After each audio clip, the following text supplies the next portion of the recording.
આપણા ઘરમાં મંદિર પૂર્વ કે ઉત્તર દિશામાં કે ઈશાન ઉત્તર પૂર્વ ખૂણામાં રાખવું જોઈએ?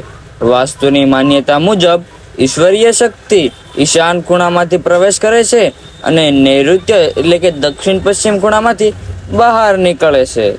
અને જો આ શક્ય ન હોય તો પશ્ચિમ દિશામાં બનાવવું જોઈએ, પરંતુ દક્ષિણ દિશામાં મંદિર બનાવવાથી બચવું જોઈએ. પૂજા કરનાર વ્યક્તિનું મુખ પશ્ચિમ દિશામાં હોય તો શુભ માનવામાં આવે છે. એના માટે મંદિરનું દ્વાર પૂર્વ દિશામાં હોવું જોઈએ. ઘરના મંદિરમાં દરરોજ સવાર સાંજે અગરબત્તી અને દીવો કરવો જોઈએ. દીવો કરવાથી ઘરના વાસ્તુ દોષ દૂર થાય છે. ટોયલેટ અને મંદિર નજીક ન હોવું જોઈએ. મંદિર નજીક બાથરૂમ હોય તો હંમેશા તેનો દરવાજો બંધ રાખવો જોઈએ. દરવાજા ઉપર પડદો પણ લગાવવો જોઈએ. પૂજા સ્થળ પાસે થોડીક જગ્યા ખુલ્લી પણ હોવી જોઈએ. પૂજા પછી થોડો સમય ધ્યાન પણ કરવું જોઈએ. મંદિરની નજીક પૂજાની સામગ્રી, ધાર્મિક પુસ્તકો, શુભ વસ્તુઓ રાખવી જોઈએ.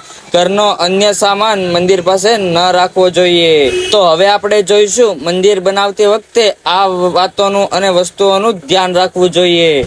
નંબર 1, મંદિરના 4 ખૂણા હંમેશા 90 ડિગ્રી હોવા જોઈએ. નંબર 2, ચોરસ આકારના મંદિરોને વસ્તુના દ્રષ્ટિકોણથી શ્રેષ્ઠ મંદિરો માનવામાં આવે છે. નંબર 3, ગટરની પાઇપલાઇન મંદિરની નીચે ન હોવી જોઈએ. નંબર 4, મંદિરમાં આછા વાદળી રંગનો ઉપયોગ કરવો જોઈએ. નંબર 5, મંદિરના નિર્માણમાં ઈંટ, ચૂનાના પથ્થર અને કોઈ પણ ઘરમાંથી પડેલા લાકડા વગેરેનો ઉપયોગ ન કરવો જોઈએ. નંબર 6, ઘરના પૂજા રૂમમાં હિંસક અને અશુભ પ્રાણીઓ, પક્ષીઓ, વાસ્તુ પુરુષ ચિત્રો વગેરેના ચિત્રો ન લગાવવા જોઈએ. નંબર 7, પૂજા રૂમના ખૂણામાં ખૂબ ભારે વસ્તુઓ ન હોવી જોઈએ. નંબર 8, બેડરૂમમાં મંદિર ન બનાવવું જોઈએ. નંબર 9, તૂટેલી મૂર્તિઓ મંદિરમાં ન રાખવી જોઈએ. નંબર 10, બાથરૂમ અથવા શૌચાલય સાથે જોડાયેલી દિવાલ પર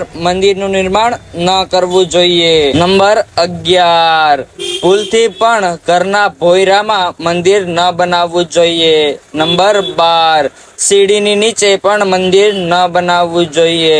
નંબર 13, મંદિરનું પ્રવેશ દ્વાર હંમેશા ઘરના મુખ્ય દ્વાર કરતા નાનું હોવું જોઈએ. તો મિત્રો, આ અમારો વિડીયો તમને કેવો લાગ્યો કમેન્ટમાં જણાવી દેજો. અને જો વિડીયો ગમ્યો હોય તો અમારી આ યુટ્યુબ ચેનલને સબસ્ક્રાઈબ કરી નાખજો.